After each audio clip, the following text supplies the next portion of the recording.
Shabbat Shalom.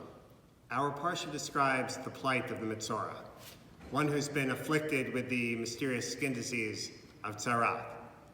Whenever one talks about Tzara, it's important to keep in mind that even though Chazal in certain places see it as a punishment for speaking Lashon Hara, in the Torah itself, that link is never clear. From the text of the Torah itself, the origins of Tzarat are a mystery. No one is quite sure exactly why a person is afflicted with Tzarat. When the Metzora is diagnosed with having Tzarat, they must leave the camp and dwell in isolation for a period of 7 days. After that time, they're reassessed, and if their skin disease has cleared up, after a purification process, they're allowed to rejoin the community. But the Torah tells us that before the Metzora leaves the camp, or as they're leaving the camp, they don't do so quietly. Instead, they have to cry out, impure, impure. They have to announce to the entire community that they are unclean. The Gemara gives two different reasons for why the Metzora might have to do that.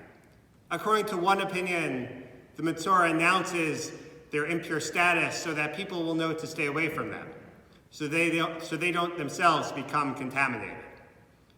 But according to the second opinion, the Metzora announces their unclean status, their impure status, so that the community will know of their plight and know to pray for them. These two opinions seem to be very different, but in fact, they're actually intrinsically linked. The Metzora, at a moment of illness or sickness or fear of illness and sickness, there might be a tendency to think more about yourself than of others, to think about your own plight, about your own fears, about your own sense of vulnerability and insecurity. But in fact, at that moment, when we're worried about these things, the Torah tells us we have to do the exact opposite.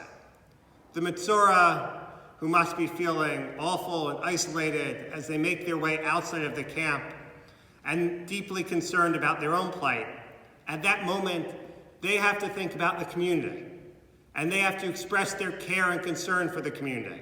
And that's why they announce that they are impure.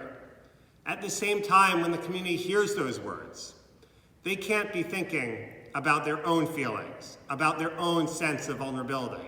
Instead, they have to hear those words and think only, what can I do for the Metzora? How can I assuage his pain? How can I let him know that I feel for him, that I recognize him, that I'm thinking about him, even if I don't see him?